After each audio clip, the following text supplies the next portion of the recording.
Hello everyone, welcome to my YouTube channel. मेरा नाम है शिवम और जैसे कि कल हमने डिसाइड किया था, आज से हम स्टार्ट करने वाले हैं 11th क्लास का सीबीएसई का मैथ्स का सिलेबस। और आज हम लेने वाले हैं हमारा फर्स्ट चैप्टर जिसका नाम है सेट्स। इससे पहले कि हम चैप्टर में क्या सीखने वाले हैं, हम एक बार ओवरव्यू कर लेते हैं कि चैप्टर में कितने पॉइंट्स हैं जो हमें सीखने हैं। ओके, सो सबसे पहला पॉइंट जो हमें सीखना है वो है meaning and representation of sets.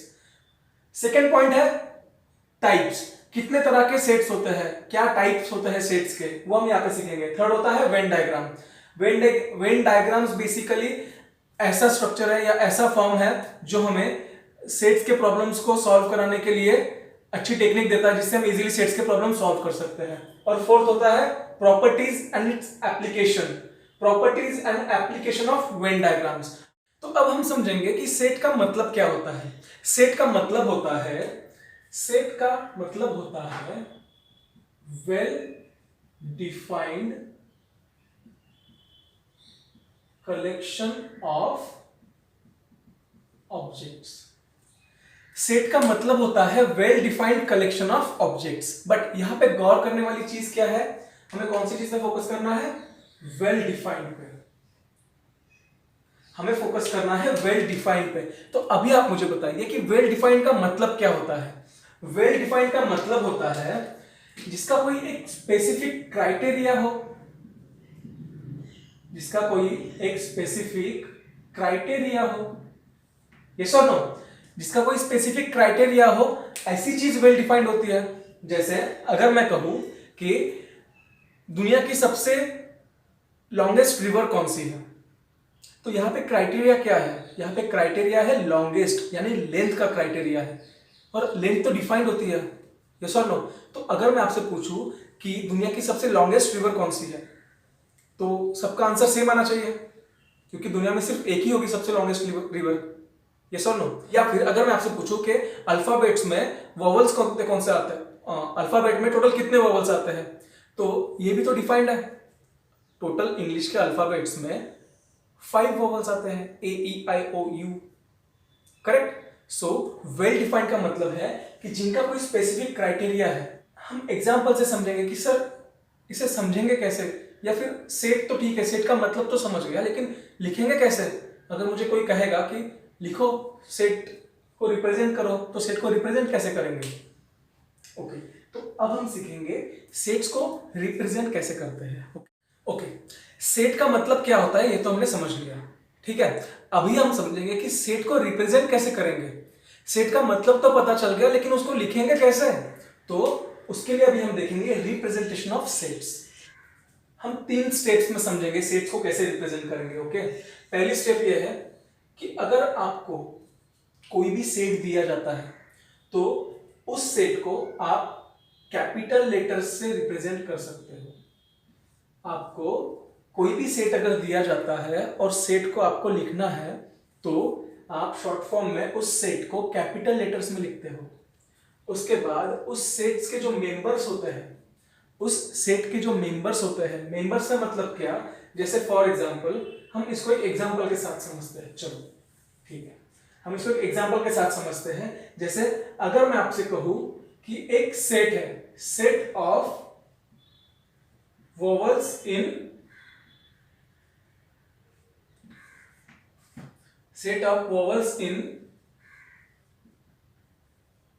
English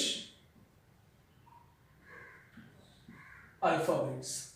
okay, set of vowels in English alphabet. तो मुझे बताइए कि कितने अल्फाबेट होते हैं इंग्लिश में?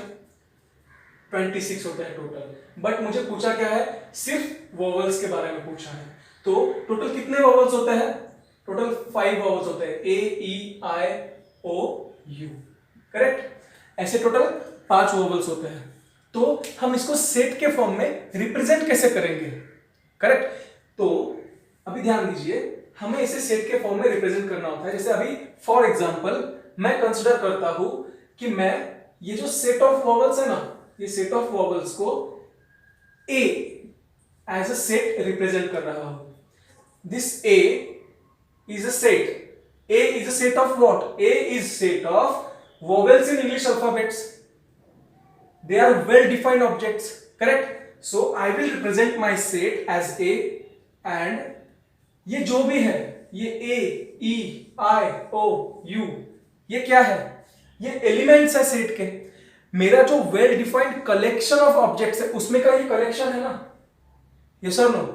तो ये कलेक्शन को हम संजो के रखते हैं। कैसे रखते हैं? इनको ब्रैकेट्स में इस तरह से हम संजो के रखते हैं, करेक्ट? तो इस तरह से हम सेट को रिप्रेजेंट करते हैं। देखिए अभी यहां पे हमें समझ में आएगा कि जो मेरा ओरिजिनल सेट है, मेरा सेट क्या है? Set of vowels in English alphabets, correct? तो मैं उस सेट को ए से रिप्रेजेंट कर रहा हूं, करेक्ट? और इस सेट के जो मेंबर्स है, जो कलेक्शन है, जिनके जो चीजों के कलेक्शन से ये सेट बना है, वो कलेक्शंस को कहते हैं एलिमेंट्स या फिर मेंबर्स या फिर ऑब्जेक्ट्स, करेक्ट? और इनको ऐसे ब्रेसेस में लिखा जाता है। इस तरह से होता है प्रेजेंटेशन कोई भी सेट का। तो तीन चीजें कौन सी आ गई इसमें?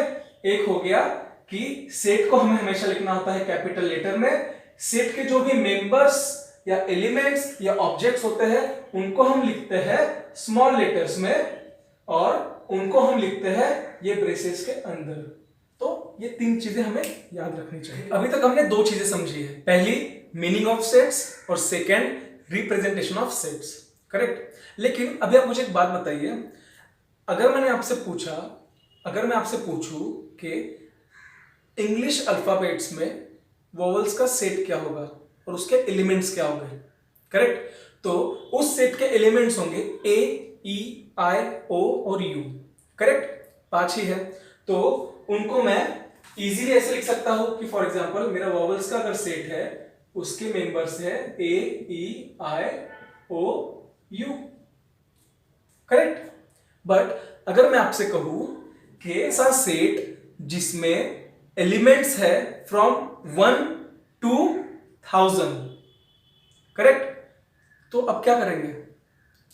तो क्या हम इसे ऐसे लिखेंगे? फॉर एग्जांपल जैसे नेचुरल नंबर का सेट है, तो क्या मैं इसे ऐसे लिखूंगा 1 2 3 4 5 till 1000?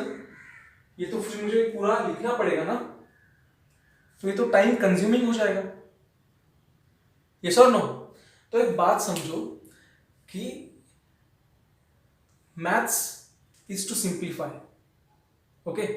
मैथ्स हमारे जिंदगी में चीजों को सिंप्लीफाई करने के लिए लाया गया है, but it's us who complicate it.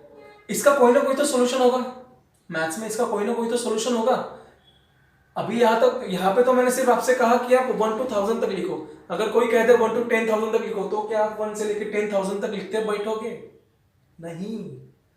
तो मेथड्स होते हैं रिप्रेजेंटेशन के। सेट को रिप्रेजेंट करने के 2 मेथड्स होते हैं, ओके? तो अभी हम देखेंगे वो 2 मेथड्स जिनकी हेल्प से हम सेट को रिप्रेजेंट कर सकते हैं, एक शॉर्ट फॉर्म में, एक लॉन्ग फॉर्म में, करेक्ट? हम इनको समझेंगे भी ऐसे ही। तो अब देखेंगे 2 मेथड्स सेट को रिप्रेजेंट करने वाले हैं, ओके? उसमें से पहला मेथड है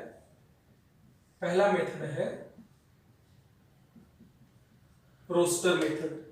रोस्टर या इसे टेबुलर फॉर्म भी कहा जाता है, ओके? और दूसरा मेथड है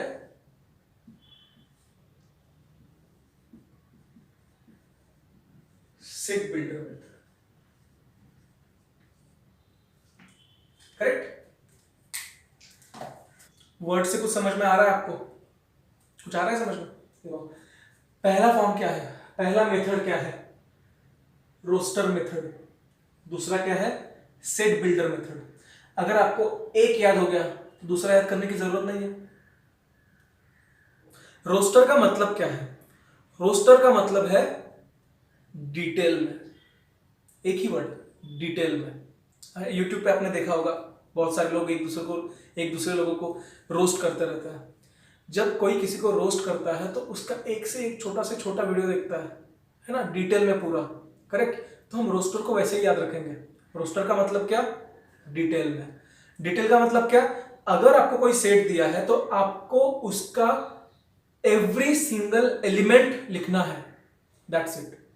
अगर आपको कोई सेट दिया है तो अगर आपसे पूछा जाए कि इसको रोस्टर फॉर्म में लिखे या टेबुलर फॉर्म में लिखे, तो आपको क्या करना है, आपको every single element of that set लिखते जाना है, करेक्ट। तो रोस्टर का मतलब क्या हो गया, डिटेल। डिटेल में क्या लिखना है, every single element, got it. अगर इसको डिटेल में लिखना है, ओके, अभी सेट बिल्डर मेथड को हम कैसे याद रखेंगे, अगर मुझे रोस्टर को डिटेल में लिखना है तो सेट बिल्डर को मुझे कैसे लिखना है,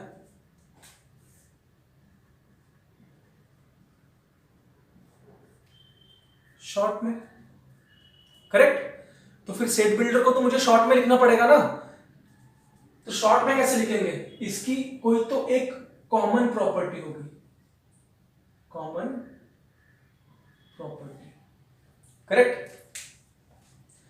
दो मेथड्स हैं, अभी तक हमने एग्जांपल्स लिए नहीं, ओके, लेकिन दो मेथड्स हैं, एक है रोस्टर, एक है सेट बिल्डर, करेक्ट। रोस्टर में क्या होता है, रोस्ट कैसे करते हैं लोग सबको, डिटेल में, करेक्ट।